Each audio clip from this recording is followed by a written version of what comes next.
안녕하세요. 김포시 늘봄 라디오 일상의 스포츠를 진행하고 있는 신종렬입니다. 일상의 스포츠는 일상의 중요한 컨텐츠인 스포츠와 관련한 이런저런 이야기를 하는 시간입니다.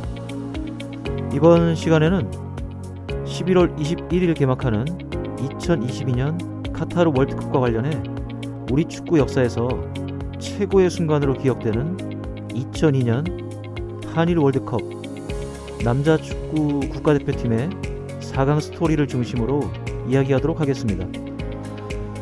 계절이 가을을 지나 겨울로 향하고 있습니다. 늦가을의 정취가 우리 일상 곳곳에서 느껴집니다. 울긋불긋 물든 낙엽이 떨어진 길가의 풍경이 지금이 어떤 시기인지 그대로 말해줍니다. 벌써 가을이 지나가고 있습니다. 계절이 바뀌어가는 시점에 우리는 비극적인 사건과 함께했습니다.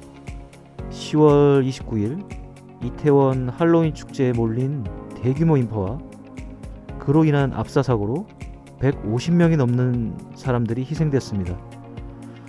이 12구 참사는 이전 대형 참사와 같이 충분히 예방할 수 있는 일이었다는 점에서 안타까움이 더합니다. 무엇보다 참사 희생자의 대부분이 10대와 20대 청년들이었다는 점은 그 슬픔을 더하고 있습니다. 그들은 그저 축제를 즐기기 위해 그곳에 있었고 일상의 삶을 열심히 살아가던 이들이었습니다.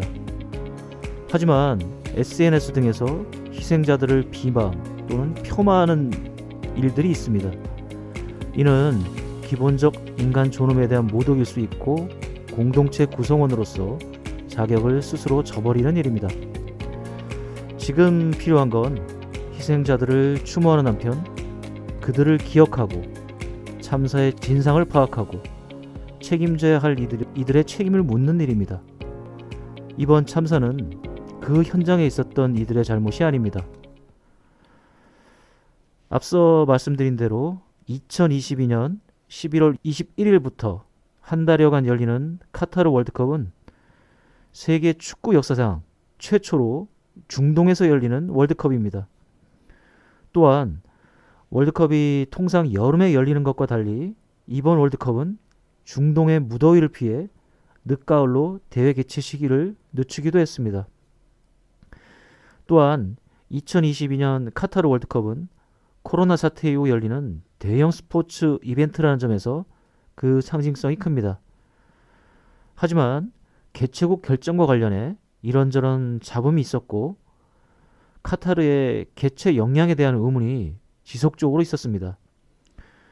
대회를 얼마 안 남겨둔 상황에서 준비 부족의 모습도 노출되고 있습니다. 기대와 걱정이 교차하는 카타르 월드컵입니다. 이번 월드컵을 포함해 월드컵을 말하면 항상 언급되는 말이 2002년 한일 월드컵입니다. 2002년 한일 월드컵은 월드컵 역사상 처음으로 공동 개최가 이루어졌고 이는 월드컵 대회의 새로운 모델이 됐습니다.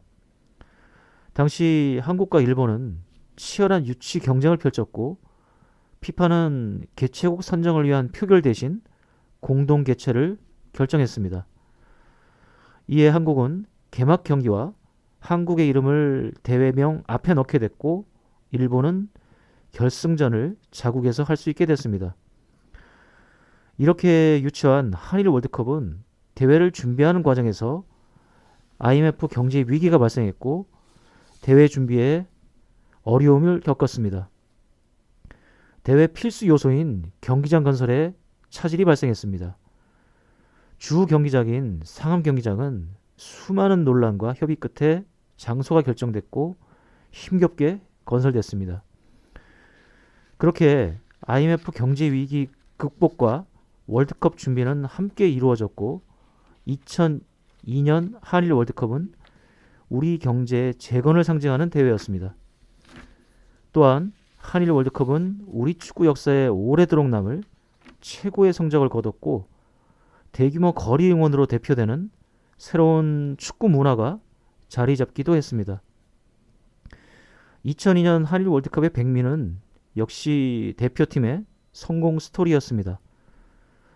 대회전 대표팀은 개최국의 이점에도 불구하고 약체라는 평가를 받았고 개최국 사상 처음으로 16강에 진출하지 못하는 게 아닌가 하는 우려가 있었습니다. 실제 대표팀은 월드컵 1년여를 앞둔 시점에 경기력에 심각한 문제를 보였습니다. 세계와의 격차는 좁혀지지 않았고 국제 경기에서 고전을 면치 못했습니다. 그도 그럴 것이 당시 대표팀에는 선진 축구 무대인 유럽 리그에서 뛰는 선수가 안정환 한 명에 불과했습니다. 해외파 선수라 해도 일본 리그가 보통이었고 선수 대부분이 국내 리그에서 뛰는 선수들이었습니다. 그 국내 리그가 활성화되지 못했고 선수들의 기량 발전을 이룰 수 없었습니다. 한국은 2002년 한일 월드컵 직전 월드컵인 1998년 프랑스 월드컵에서 조 예선 1무 2패로 16강 진출에 실패했습니다. 멕시코와의 첫 경기에서는 월드컵 사상 최초로 선취골을 넣고도 경기 운영 미숙을 드러내며 1대3으로 역전패했습니다. 두 번째 네덜란드와의 경기에서는 무려 5골을 내주며 0대5로 참패했습니다. 이 참패는 대표팀에 대한 국내 비난 연호를 들끓게 했습니다. 이에 대회 도중 차범근 당시 대표팀 감독이 경질되어 귀국 비행기에 오르는 초유의 상황이 있었습니다. 마지막 빌기회전에서 선수들의 엄청난 의지를 보이며 1대1 무승부로 전패를 막긴 했지만 세계 축구와 한참 떨어진 대표팀의 경기력은 우리 축구의 현 주소를 그대로 보여줬습니다. 이후 대표팀의 경기력을 끌어올리기 위한 노력이 있었지만 기존의 타성에서 벗어나지 못하는 축구 행정과 지도자들의 역량, 이는 발전에 큰 장애물이 됐습니다. 자칫 개최국의 예선 탈락이라는 망신을 당할 수 있다는 위기감이 커졌습니다.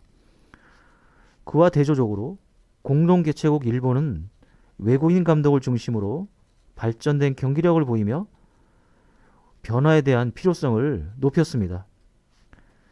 이에 국내 지도자로는 어렵다는 여론이 커졌고 단기간에 경기력을 끌어올릴 우수한 해외 지도자 영입이 공론화됐습니다.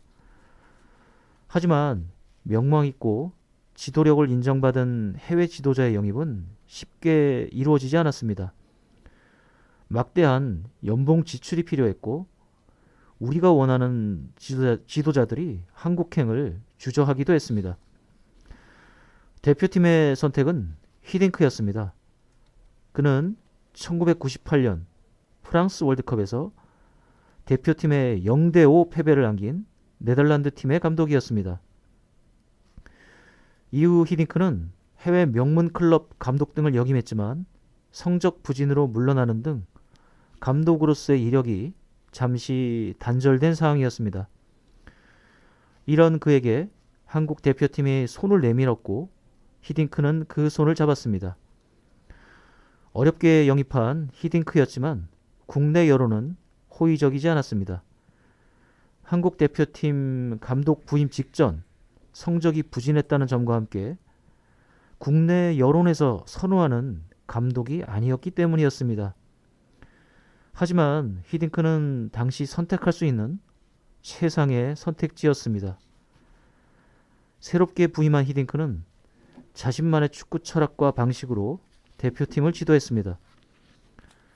그에 말맞춰 대표팀은 사실상 소속팀 경기를 거의 포기하다시피 하면서 대표팀 선수들의 훈련 시간을 보장하고 히딩크의 요청사항을 적극 수용하는 등 지원을 아끼지 않았습니다. 그만큼 대표팀은 절박했습니다. 히딩크는 이전 국내 지도자와 크게 달랐습니다. 그는 대표팀의 약점을 진단함에 있어 항상 지적되던 기술 부족보다는 체력적인 문제에 주목했습니다. 그는 대표팀 경기를 분석하면서 경기력 향상을 위한 다른 처방을 내놨습니다. 히딩크는 전문 코치를 통해 고강도 체력 훈련을 강력히 시행했습니다. 한시라도 빨리 경기력을 끌어올리기 위한 실전 훈련과 전술 개발이 시급하다는 의견에도 히딩크는 체력 훈련을 멈추지 않았습니다. 그와 함께 대표팀에 자리한 선수 간 위계 질서를 파기했습니다. 우리 스포츠는 과거부터 학연과 지연 등을 바탕으로 선후배 간의 위계 질서가 강하게 자리하고 있었습니다. 이는 훈련이나 경기 중에도 작용했습니다. 히딩크는 경기 중 선수 간 호칭에 존댓말을 금지하고 서로의 이름을 부르도록 했습니다. 경기 중에는 선후배가 없고 같은 동료일 뿐이었습니다. 이를 통해 경기 중 소통을 원활하게 할 수 있었습니다. 이런 히딩크의 시도는 신선했지만 바로 결과로 이어지지 않았습니다. 대표팀은 국제 경기 성적과 A매치에서 실망스러운 결과를 남겼습니다. 축구 강국과의 대결에서 수준차는 여전했습니다. 수차례 0대5의 패배도 있었습니다.